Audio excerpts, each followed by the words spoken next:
Welcome to the class. We have till time considered the thermodynamic aspects of the Brayton cycle, and in that we have considered how the TS diagram, PV diagram would look like for the Brayton cycle, how to find out the corner properties, and then we have evaluated different attachments and their performance. So having said all those things, then we moved toward the application of Brayton cycle, which was in the examples we have seen that how does it give us W net, which would be given to the generator for electricity generation. But then we have seen in last class for the case where Brayton cycle is used for aircraft propulsion, where W net would be 0. So the enthalpy which was remained was used for the creating jet through the nozzle. So after these things we will move next part, which is the parts of Brayton cycle, which are compressor mainly and the turbines. So in that, when we are having compressors or turbines, we have to again do their microscopic analysis or system analysis for the compressor and turbine. So in view of that, first objective of today's class is to derive for the expression which is called as turbine pump, Euler turbine pump equation. So for that Euler turbine pump equation, we will go ahead and derive what does that equation wants to say to us. So for that, let us consider first a particle in a frame of reference such that it is moving with velocity v. These are the three directions. This is the elemental particle which is moving with velocity v in this direction. It is acted by force delta F in this direction, and then this is the position vector of the particle, and then this particle is in this frame of reference. Now we want to use this as our reference case and write down the Newton's equation. Newton's second law, when we want to write for this particle, we would get d by dt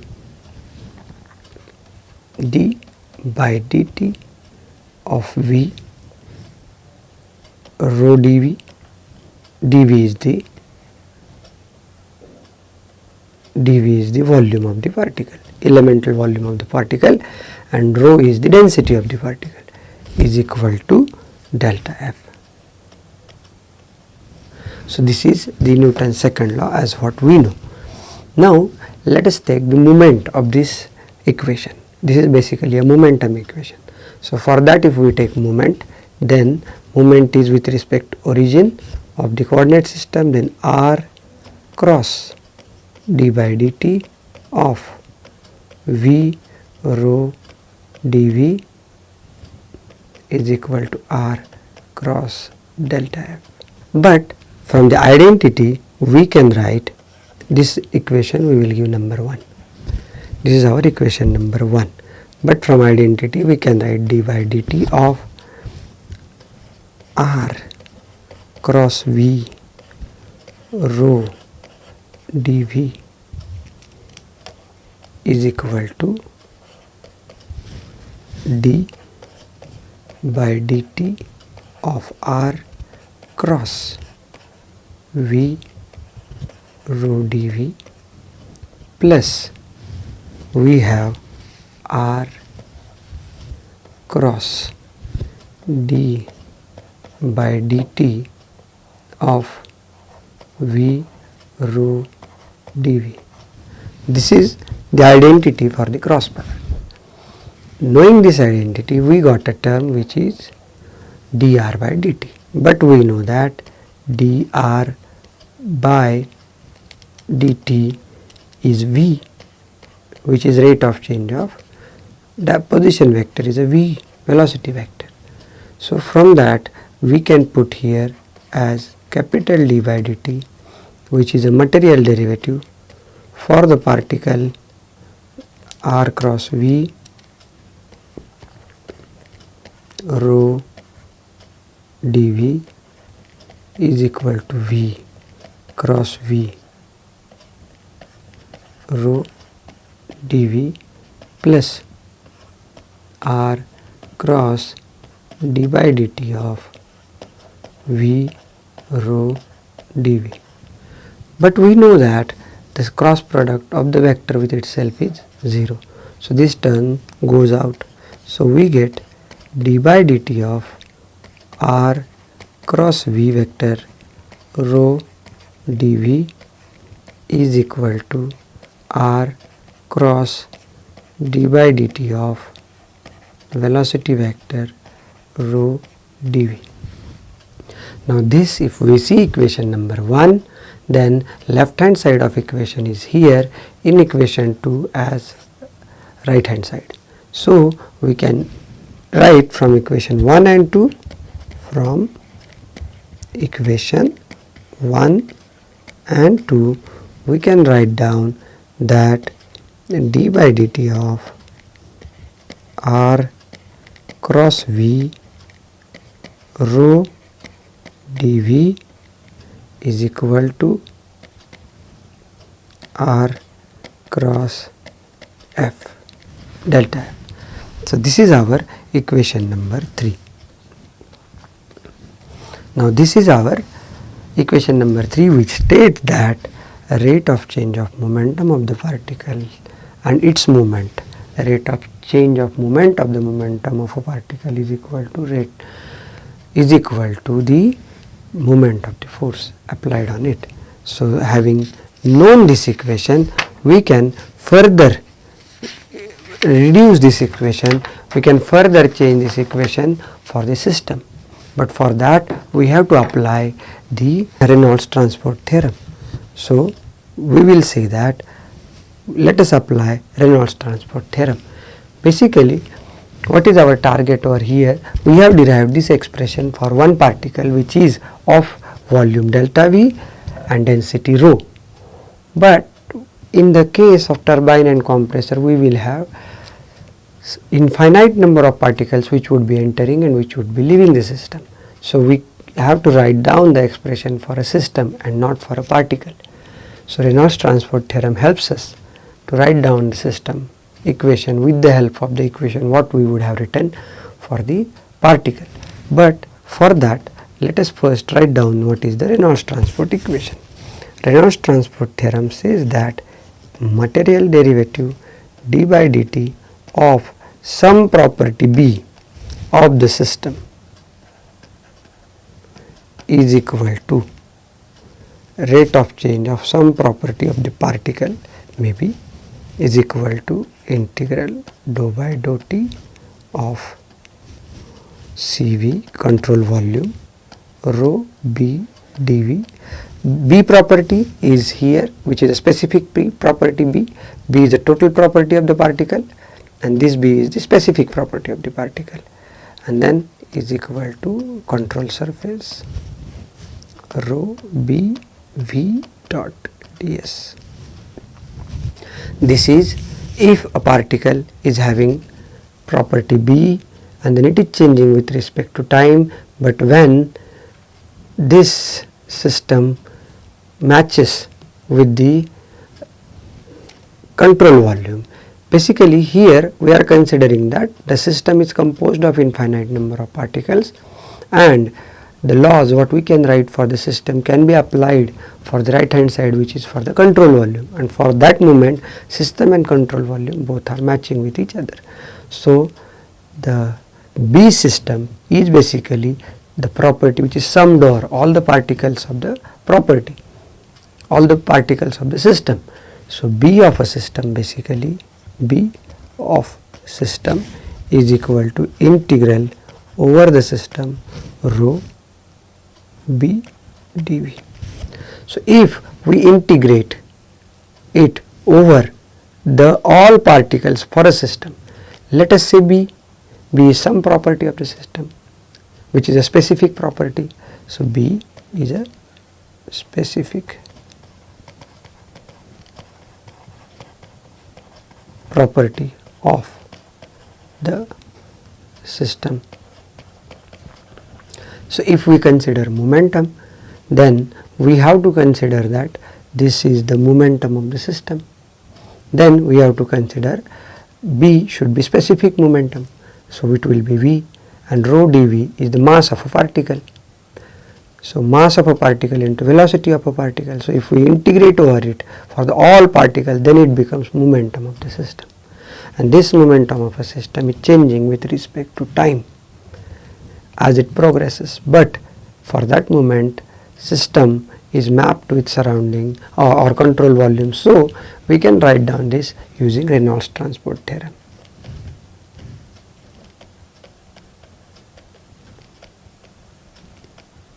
So this is Reynolds transport theorem.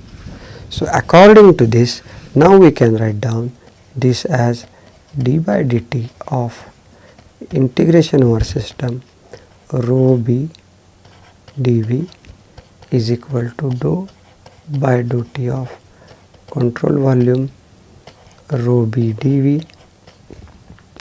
This equation, whatever we are writing, is a general form of Reynolds transport theorem.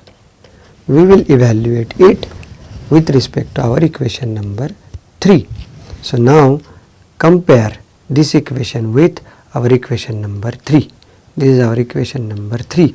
So we are having d by dt of some terms which are inside the differential, and then we can see here that rho dv is the same thing which will appear in the Reynolds transport theorem, but b is sitting over here.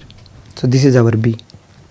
So our b is r cross v, or b is r cross v. So we can write down d by dt of system rho r cross v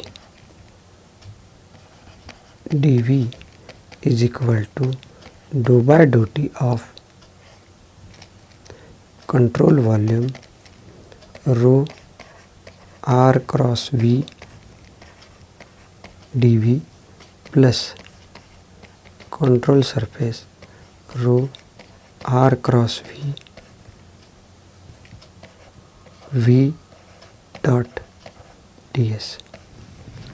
This is our equation, and then we will further know that from equation number 3, this is just the left hand side, but right hand side is r cross df, but that also need to be integrated over the system. So for that we will write this is equal to r cross f for the system. Here r cross f is the moment of the force which is acted upon the system. Earlier F was the force acting on the particle, and r cross F was again the moment of the force acting on the particle. But now when we integrate all such moments for the particles, and then now instead of considering the forces acting on the particle, we are considering the F as the force which is acting upon the system at a location where r is the position vector, such that r cross F is the moment of all those forces acting on the system, which would ultimately lead the same moment which otherwise would have considered if the forces were considered for the particle. So having said this, we got this as our expression, which states that now this becomes our expression. Earlier we were considering it for the particle, and then we wrote down this for the particle, but now we are trying to write it for the control volume, since we consider the turbine and pump as our open systems where control volume analysis would be done. So for that all sake, using Reynolds transport theorem, we reduced the equation of the particle, equation for the particle, to the equation for the control volume. So now this is our equation, momentum equation, which says that rate of change of momentum and the summation with the fluxes is equal to the moment of the forces in summation over the system. So then, but now we will consider a steady state system. So if the system is in steady state, this part of the equation would vanish. Then we will get rho r cross v into v dot ds is equal to summation R cross F for the control volume. Then this is for the control volume. So summed over all the forces for the control volume which are acting upon. Okay. So now this is a vector. Within that we have basically system control surface. We have rho V dot ds and then R cross V is equal to R cross F. Then this is mass flux. Rho V dot ds is the mass flux, elemental mass flux going with small elemental surface area ds. Now we are going to integrate for all such surfaces. So practically what we would have is summation of the fluxes of moment of momentum going through small surfaces, and then that would be equal to the moment of forces acting on the control volume. In view of this, we having this vector equation can decompose it into number of components, and we will consider for the turbo machine we are interested mainly in the tangential part. So if we consider this to be in tangential for the force which is leading to the torque which is in the axial direction, so the moment which is created in the tangential velocity which would create it is in the axial direction. So all the component in this direction if we make, then we can write down this to be summation of all the masses, elemental masses through such surfaces, and then their cross product of the position vector with velocity. So but for that now we will consider for the turbine or for the compressor there is only one inlet, there is only one outlet. So we will have only one inlet and we will have only one outlet. So we have only one inlet. So for the inlet V cross ds will be, if this is our control volume for that all sake, and then this control volume has these as control surfaces where these are the normal to the surfaces which are outward, and now we will consider the velocity vector.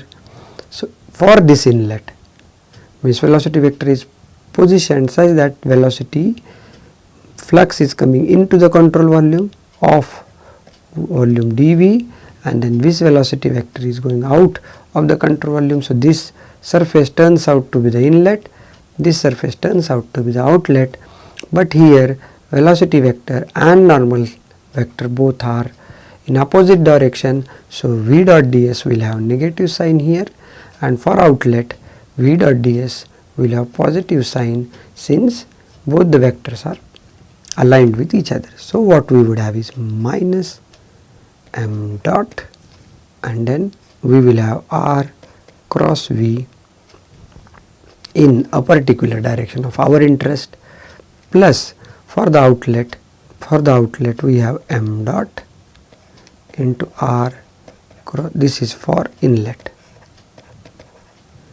and then R cross V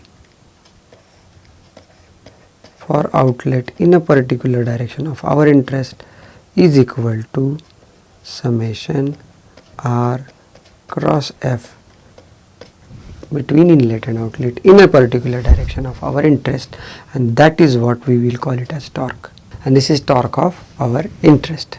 So what we got is torque or shaft, torque acting on the shaft or rotor of our interest is minus m dot. But now we are considering the steady state of the system. So since we are having steady state, we consider same mass flow rate at the inlet and the outlet. So what we would have is m dot. Now we are considering the velocity and the position vector which would create the tangential velocity. So we will have R1 CW1 plus m dot R2 CW2. For the V velocity of the part of the system, we have decomposed it into three components. Basically velocity V, whatever we have considered till time for the derivation was basically having three components. One is whirling component, one is axial component, and other is the radial component. So CW is whirl component, CR is a radial component, and CA is axial component of the velocity till time what we were considering. So for that we are having CW, which is a whirling component or which is a rotating component of the velocity, and its the radius R of the corresponding inlet or outlet for the system, for the control valve. So this turns out to be the shaft, which is torque acting on the shaft. So tau shaft is equal to m dot R2 CW2 minus R1 CW1. So the velocity vector what we had considered has three components, and this has led to this as our equation, and this is called as Euler turbomachinery equation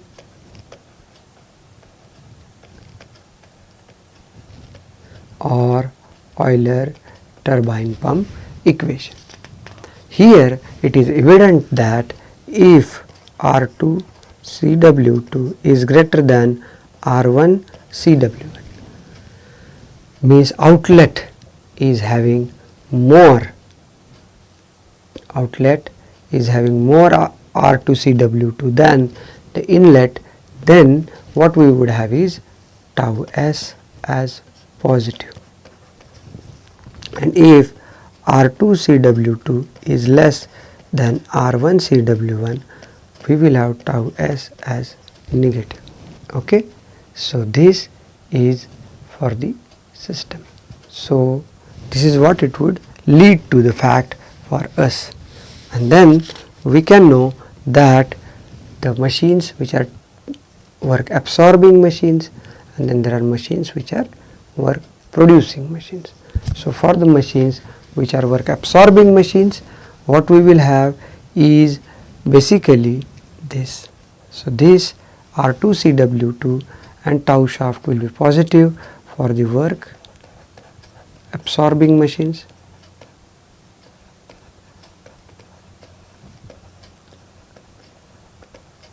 and here this will be negative for work producing machines.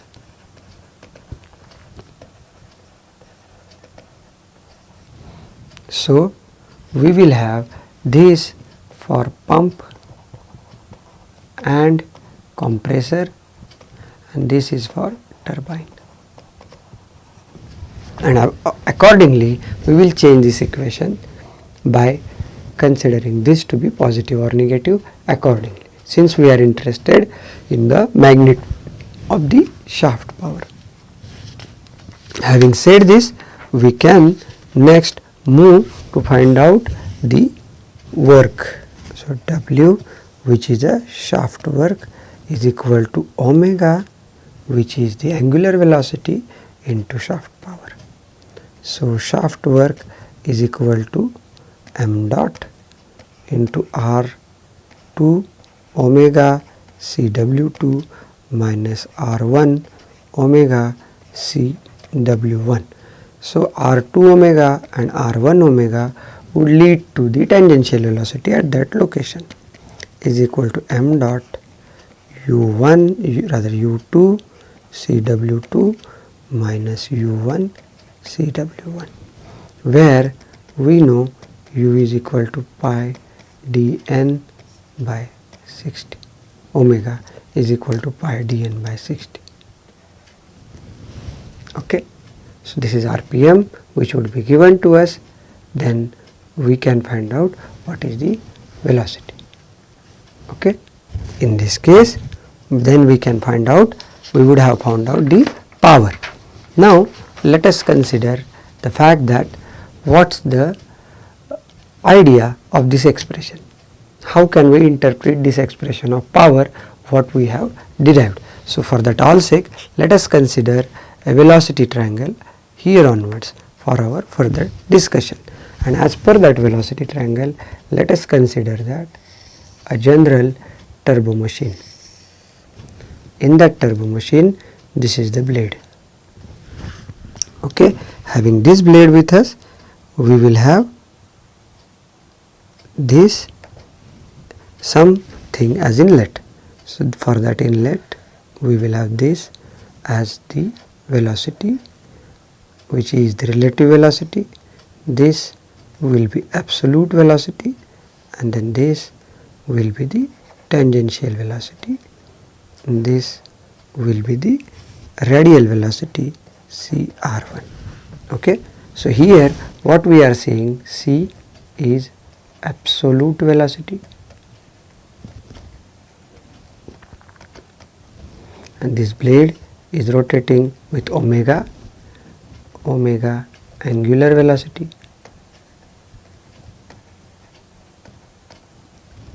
u tangential velocity,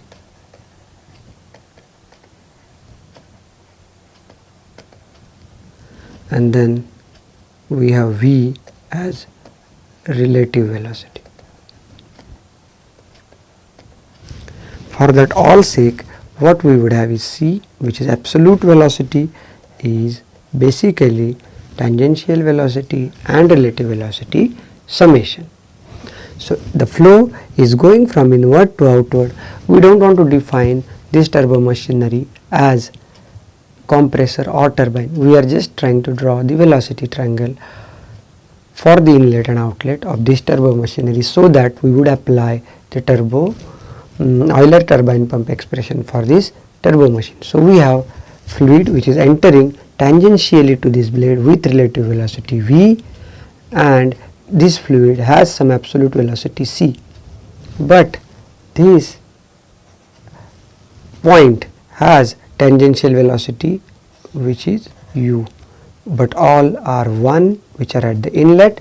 So we are saying that it is basically the 1, it is basically the inlet. So for that all sake, we would have tangential velocity at this location is u2, then we have tangential component with the blade as v2, and then we have absolute velocity which is coming out as c2, and then we have radial velocity as cr2. So in this case, this is the absolute velocity c1 and this is cr1. So this component is cw1, and here we are having this component as cw2. So this is the whirling component at the inlet, this is the whirling component at the outlet. So now we can write down the torque expression as what we wrote: torque on the shaft is equal to m dot r2 cw2 minus r1 cw1.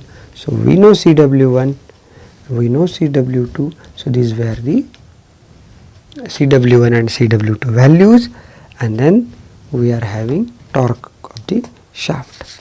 But if we try to write down this expression as tau shaft is equal to m dot r2 cw2 minus r1 cw1, then this is basically d of m dot r cw, which is basically d of, for the power we have power dw is equal to d of u cw, and then this would turn out to be positive for the compressor and this turns out to be negative for the turbine. Okay, but now we will see that how to use this velocity triangle to further derive the expression for the work input. So for that all sake, we have from the inlet velocity triangle CR1 square, this is right angle over here, so CR1 square is equal to C1 square minus CW1 square. Okay, or CR1 square is equal to V1 square, this is also at right angle, so V1 square minus u minus Cw1 bracket square. Okay. So, these are the two relations for Cr1 square.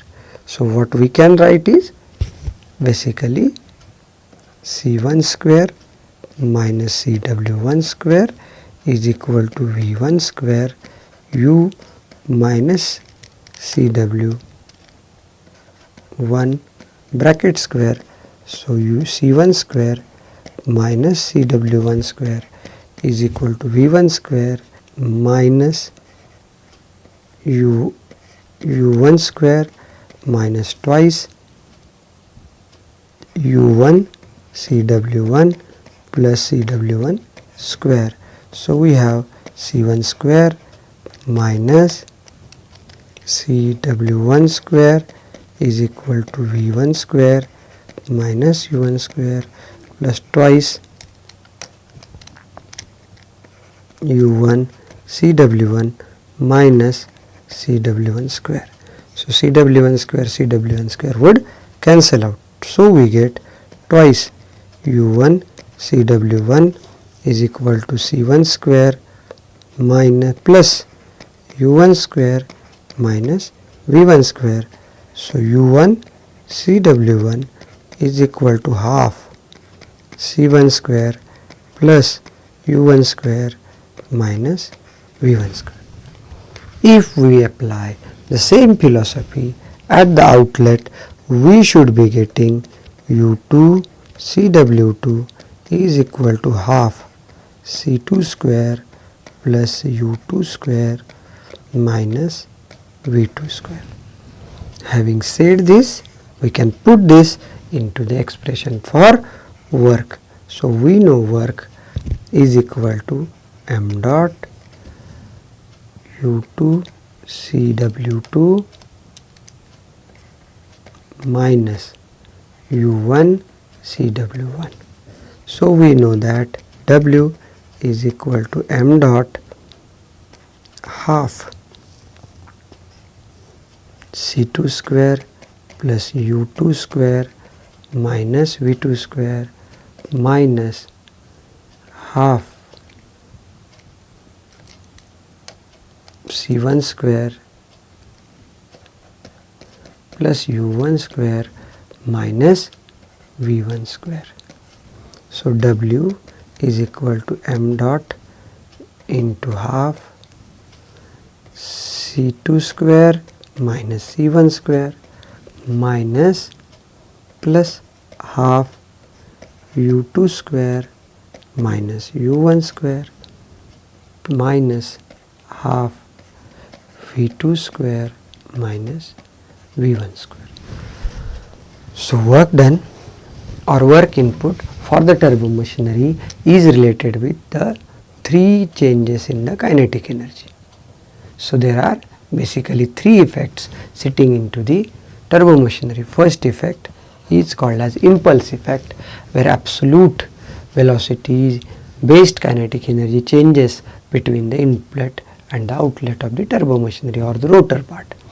In this second effect, we are having the centrifugal effect.